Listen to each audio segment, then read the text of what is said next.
कभी आपको किसी से बहस में हार मानने में मुश्किल हुई है, या फिर कभी किसी की बात सही होते हुए भी आपने मानने से इनकार किया हो, या फिर किसी की सफलता देखकर दिल में हल्की जलन हुई हो? अक्सर ऐसा होता है।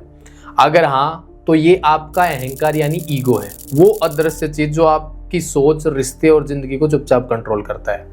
देखो, ईगो कोई बाहरी चीज नहीं है, ये वही अंदर की आवाज है जो कहती है मैं सही हूं, बाकी सब गलत है।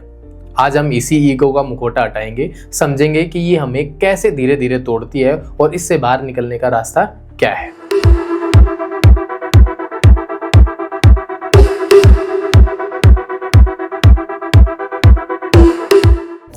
ईगो का मतलब अहंकार नहीं होता। ईगो वो मेंटल आइडेंटिटी है जो हम अपने बारे में बना लेते हैं। जैसे कोई बोलता है मैं डॉक्टर हूँ, मैं टॉपर हूँ, मैं स्मार्ट हूँ, कोई बोले मैं गरीब हूँ।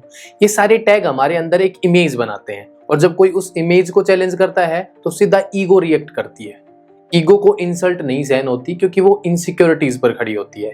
ईगो को कंट्रोल चाहिए, उसे रिस्पेक्ट चाहिए और थोड़ी सी सुपीरियरिटी भी चाहिए। और जब ये नहीं मिलता तो यही ईगो हमें दूसरों से दूर कर देती है। ईगो के 3 बड़े रूप होते हैं। पहला होता है कंपैरिजन ईगो, जो हर चीज में तुलना करता है।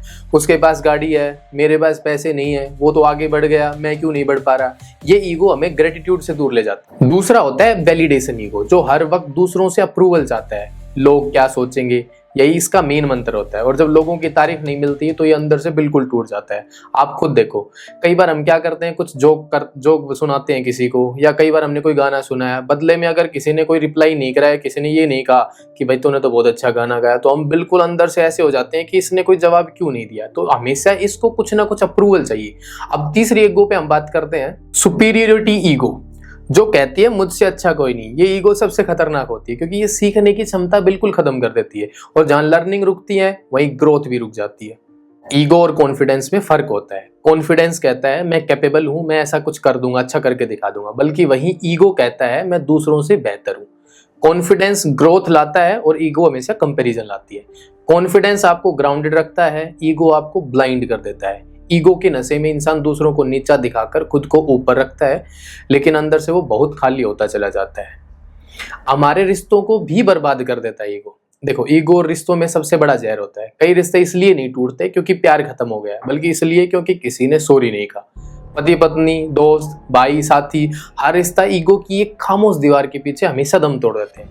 ईगो हमें हमेशा यही सोचने पर मजबूर करती है कि मैं क्यों झुकूं, और यही सोच हमें इमोशनल डिस्टेंस की तरफ ले जाती है। कई लोग अपने माता पिता से बात नहीं करते सिर्फ इसलिए कि पहले वो कॉल करें। ये ईगो नहीं तो और क्या है। कई बार आपने बहुत सारे सेलिब्रिटीज को सुना होगा कि मैंने मेरे पापा से बात करे हुए कई साल हो गए। कई लोग ऐसे भी बोलते हैं कि मैं आज भी गिल्ट में हूँ कि लास्ट टाइम पे मैंने पापा से या मेरी माँ से बात नहीं करी।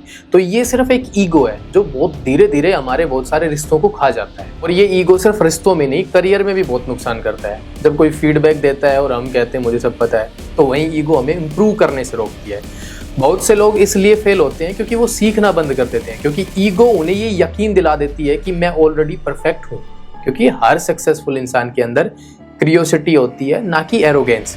ईगो हर फेलियर को इंसल्ट मानती है, जबकि रियलिटी में फेलियर्स हमेशा लर्निंग्स होते हैं। क्योंकि जितनी बार हम फेल होंगे उतना हम हर बार कुछ ना कुछ नया सीखते हैं। फेलियर का सिर्फ इतना सा मतलब। आज ईगो ने सबसे मजबूत घर सोशल मीडिया पर बनाया हुआ है। हर लाइक, कमेंट, फॉलोवर ईगो का एक फ्यूल बन चुका है। अब हम खुद को दूसरों की नज़रों से देखने लगे। अगर कोई पोस्ट वायरल नहीं हुई तो हमें लगता है कि हम तो एकदम कमज़ोर हैं, क्योंकि सोशल मीडिया ने हमें एडिक्टेड बना दिया है वैलिडेशन के लिए। अब लोग खुश रहना नहीं चाहते, वो सक्सेसफुल दिखना चाहते हैं। ईगो कहती है तू बाकी सबसे ऊपर देख, तो इसी चक्कर में हम ऑथेंटिसिटी को खो देते हैं। स्पिरिचुअल भी बन जाती है। लोग कहते हैं मैं तो बहुत पॉजिटिव हूँ, मैं बाकी से ज़्यादा स्पिरिचुअल हूँ। यही भी ईगो का एक नया रूप है। ईगो सिर्फ नेगेटिविटी में नहीं रहती, पॉजिटिविटी का मुखौटा भी पहन लेती है। ईगो कहती है मैं थोड़ा हम्बल हूँ, ताकि उसे हम्बल कहलाने का भी प्राइड हो। कई बार लोग बोलते हैं कि भाई मैं तो बहुत पूजा पाठ करता हूँ, मैं तो अच्छा इंसान हूँ, मैं तो सबको दान देता हूँ, मैं तो बहुत बड़ा दानी हूँ। तो ये एक ईगो है। तो मैं अब आप लोगों को ईगो को पहचानने के कुछ संकेत बताता हूँ। जब आपको हर चीज में कंट्रोल चाहिए तो समझो ईगो एक्टिव है।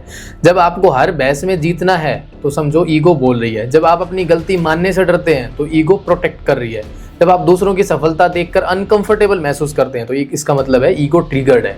और जब साइलेंस में अनकंफर्टेबल होते हो तो ईगो डरती है कि वो खुद को फेस ना कर ले।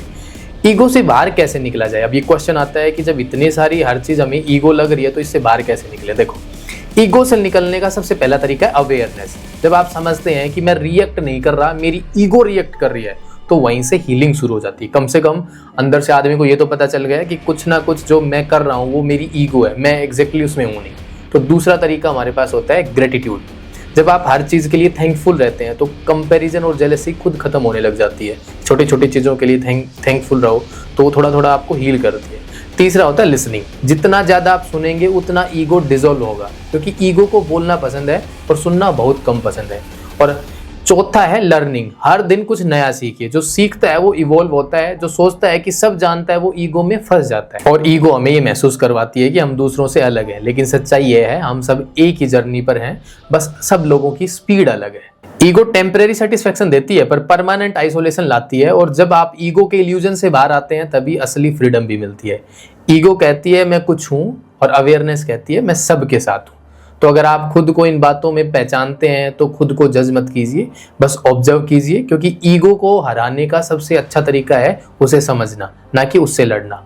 और याद रखिए जो खुद को जीत लेता है वो दुनिया की हर लड़ाई भी जीत सकता है।